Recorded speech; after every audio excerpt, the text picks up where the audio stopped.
everybody, welcome back to Feather Stitch House. My name's Rebecca and each week on this channel I make videos about embroidery and textile art to help you get creative. It's week 6 of our 2024 Stitch Along Pick of the Pots. Each week I take a little slip of paper from 3 pots. One is a colour, one is a shape and one is an embroidery stitch, and then we improvise a piece of art using those prompts. There are some amazing creations coming up in the Facebook group and on Instagram. If you haven't joined those, then go and check out the links down in the description below this video and that'll take you straight there. So I wonder what we're going to get up to this week. Last week's was a very popular one. I'm glad you liked it. I'm going to head into my studio and let's get picking. Here we are again. Here's our magic pots. Had a good one last week after the catastrophe the week before. So let's start the clock and see what our picks are this week. So let's go for our colour first. We'll try to stir it up a little bit. Oh crikey, drop them all. Here we go. What's our first pick? Orange. Right. Okay, that's our first pick of our colour. Let's pick our shape. Square. And let's grab a stitch. Cretan stitch. Right, that's an interesting one. I'm going to need to have a bit of a think about this one. So I'm going to pause the clock. Let's get these out of the way. So we've got orange, square and Cretan stitch. Cretan stitch is quite a decorative stitch. I'm going to have a bit of a think about what we can create with these. I'm going to go off and think and then we'll come back. I'll demonstrate the stitch and we will create something magical. I will see you in a bit. So Cretan stitch, I'm going to start by demonstrating it as usual. So I've set up my hoop. I'm going to show you 2 different types of stitch that you can do on a line and also how you can use it as a fill. So I'm going to come in nice and close so that you can see. So this can be a linear stitch. I've got some thread and I'm coming up halfway between my 2 lines at the top there, and this is kind of in the family of fly stitch, feather stitch, where we make a loop and then catch that loop on the working thread.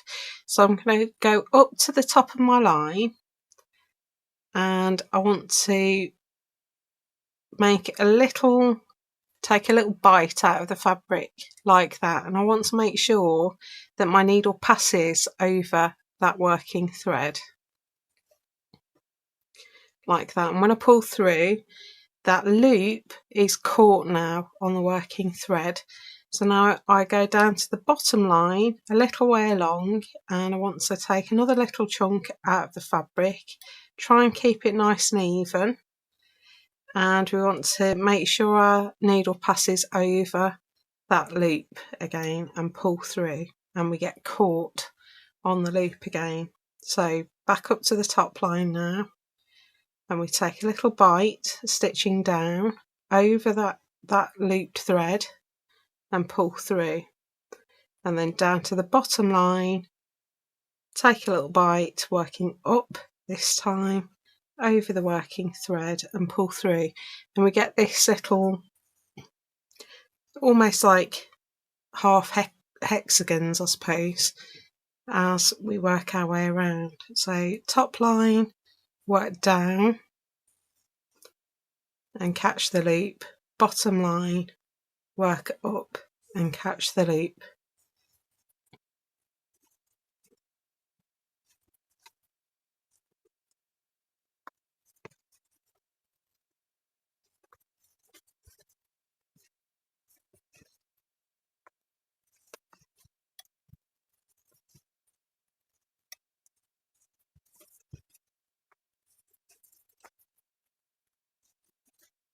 So when you've done as many stitches as you want to, you can finish on your top line, but we started halfway along the line. I think it looks nice if you also start halfway along the line at the other end. So that is a straightforward Cretan stitch. I've got some variegated thread here because this looks really nice in variegated threads. It's possible to work exactly the same stitch but work them really close together, and that's called a closed Cretan stitch, and you can use it to fill a space. So where we went across a little bit on our first version of the stitch, we're going to go just to the right and above where our threads come up. So we come up halfway between the lines again, over just almost like a thread's width across, and then we're going to do the same again on the bottom line. So the only thing that's different is that we're working these stitches really close together. So up onto the top line, really close to the previous stitch, and down onto the bottom line. So I'm splitting these up a little bit. You can work them absolutely up against each other, like almost like satin stitch if you want to, and leave no space at all. So this is called a closed Cretan stitch, like that.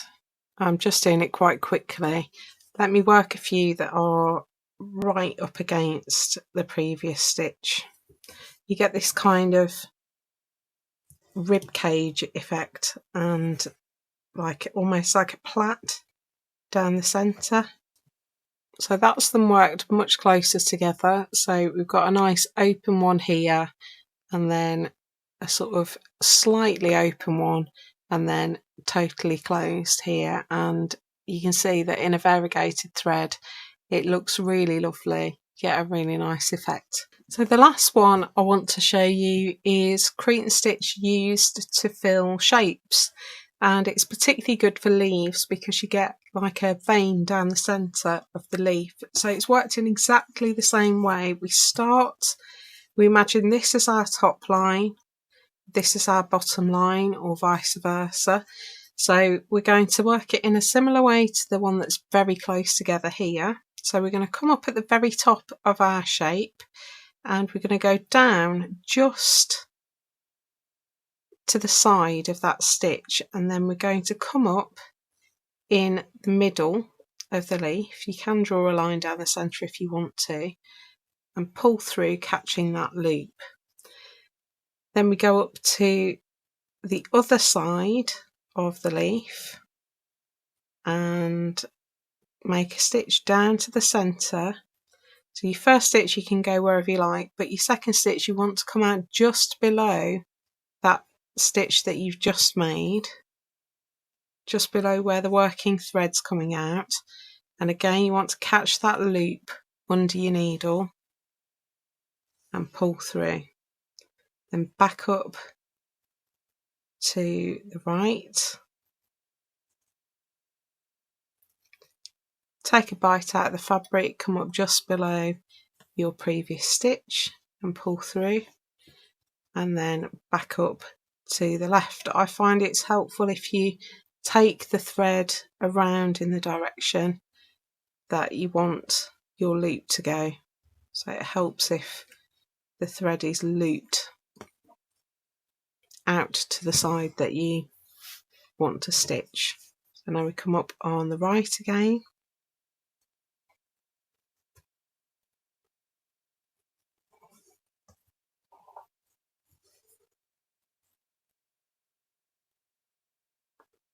Up on the left. And we just keep going until the shape is filled. You can see it's, as long as I'm following my line, my stitches are forming the shape of that leaf, and we're starting to get a bit of a vein appearing down the centre.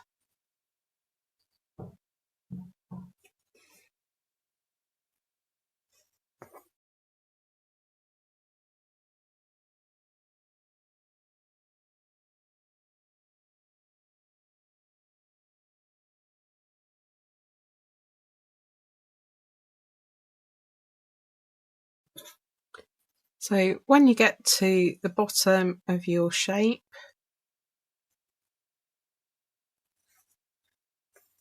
you catch your last stitch and then just hop over and anchor it in place. So it's a bit wobbly. I'm doing this very quickly just to show you, but that is a Cretan stitch leaf.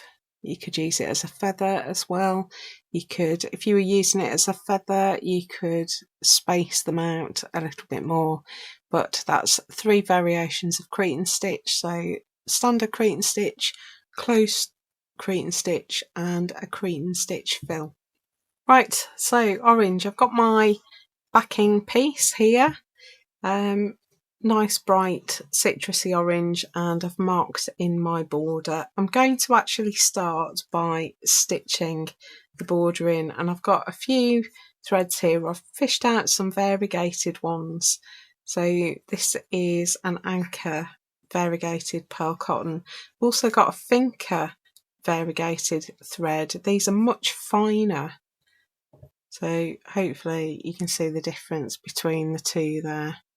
The finker is a lot finer, so different weights of thread are quite nice to use in a piece of stitch. I've also got some variegated stranded cottons. This one's a little bit more yellowy, but still definitely orange, and then I've got some shades of orange as well. And I have to be honest, this one really threw me, because actually not because of the stitch, but because of the square, and I really like using squares, but this one really made me struggle. So I'm going to start with my border. I'm going to do it in my variegated orange and just do running stitch as usual. I won't make you watch me do this. I'm doing this first because I'm finding it helps me stay within the confines of the box. So it shows me where my boundaries are for the composition. So I spent quite a long time having a chat with my husband Rick about what I was going to stitch, because I normally have an idea almost straight away when I pull out the picks, and I had loads of ideas for other shapes that I knew were in the pot, but nothing for a square. And it was actually Rick that came up with the idea. So he came up with a couple of nice ideas. One of them was to do an infinity square, so lots of squares on top of each other that get slightly smaller and just rotate ever so slightly. But because of the Cretan stitch, I couldn't see a way of making that work, even though I really liked the idea. I thought that one would look really exciting. And I've been liking seeing some of your pentagon pieces that you've posted online, and I liked the way that you created a pentagon out of other shapes. I thought that was really fun. So I did think about that as well. Maybe we could create a square out of other shapes, but then Rick came up with this brilliant idea. It's going to involve a little bit of a cheat, because I do need to introduce another colour. But when we did primary colours, I did it on a white background. I think it's going to help with our contrast, and rules are there to be broken. It is definitely going to be predominantly orange. So you'll have to decide whether I'm cheating or not. I know a few of you thought the flowers were a cheat last week. My creation, my rules. You can bend the rules in whatever ways you like. They're only there as a prompt. We don't need to be too rigid, do we?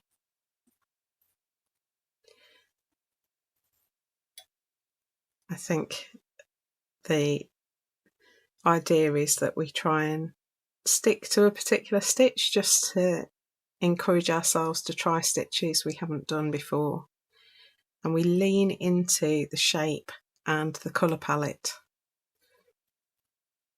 to give us some inspiration. So that's the spirit of this one. Orange is not a colour I use very often, so it doesn't, I feel like it doesn't come naturally to me as a colour to use. Quite like that variegated thread, it's really subtle. So what we're going to try and do is we're going to add in a little bit of black. So this is a bit of black 100% wool, and it's got lots of white fibres in it.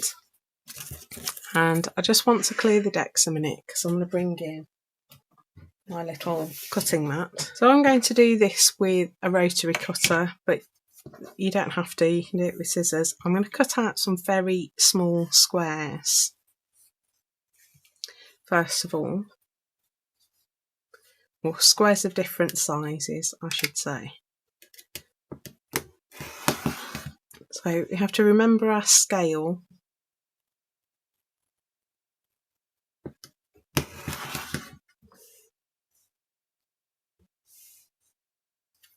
So we don't want anything too enormous.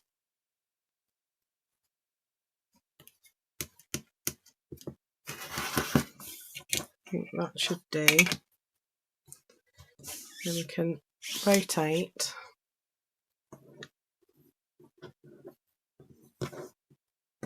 Let's take this one first. So these are 1/4 inch squares.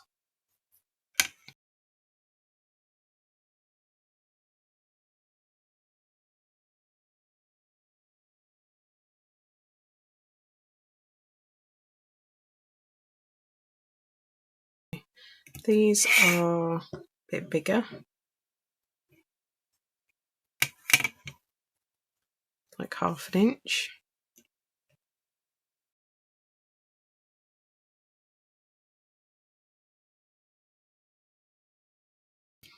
May not be perfect, but close enough will do for me. And how big are these? These are halfway between, so these are 3/8 of an inch.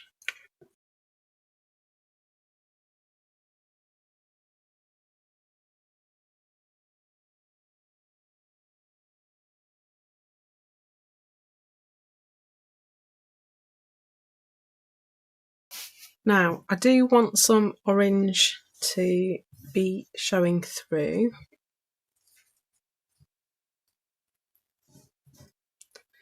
So I'm going to use a finer orange thread, so some of that thinker thread. And we're actually going to use our running stitch here in a way that probably is going to make you say I'm cheating again, because we're going to make a fire. So the squares are going to be our coals. So let's start by adding the large squares first.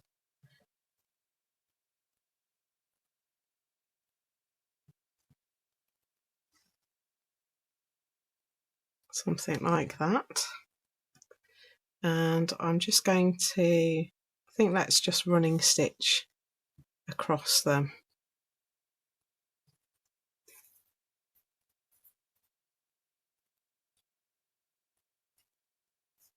You could put a Cretan stitch across if you wanted to, but I'm just going to go with running stitch, and I'm just going to follow the path of the coals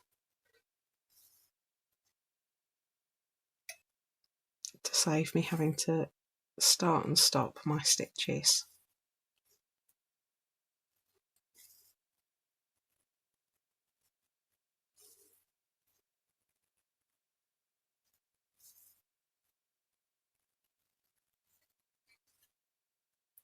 So I think this one's going to be an interesting one to see what you come up with. It'd be nice to see all your creativity coming out again. There've been some really lovely things that I've seen over the last few weeks. Now we're into the swing of things.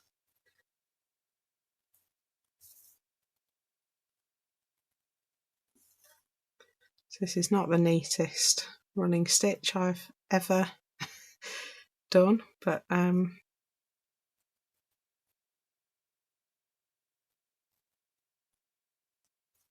I can cope if you can.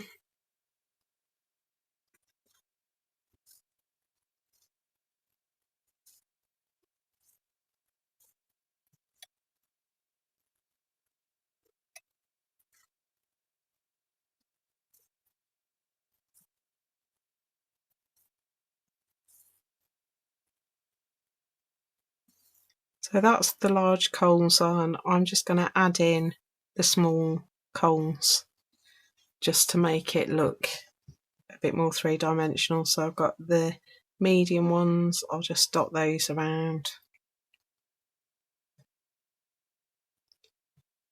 And then pop in the tiny ones until we've got plenty of coal for our fire, and then we'll stitch in the flame. So I'm just going to do that and then I'll come back. Okay, so that's our squares on. The flames are not going to be squares. So this is where you might think that I am cheating, but we're going to go for it anyway. We're going to use our Cretan stitch to create some fire. So it's going to be mostly the Cretan stitch fill. Let's go for 5 flames like that. Oh, that doesn't look right either. Let's go for 7 then. That's better. Something like that.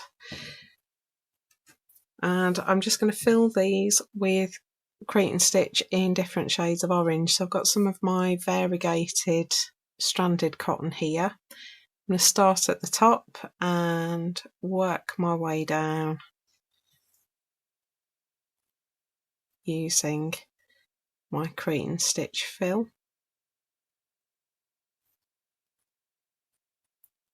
And you can work these a little bit more open if you want to. It'll look like little flames forming big flames, or you can work them totally closed so that there's no space in between.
So there's my first flame,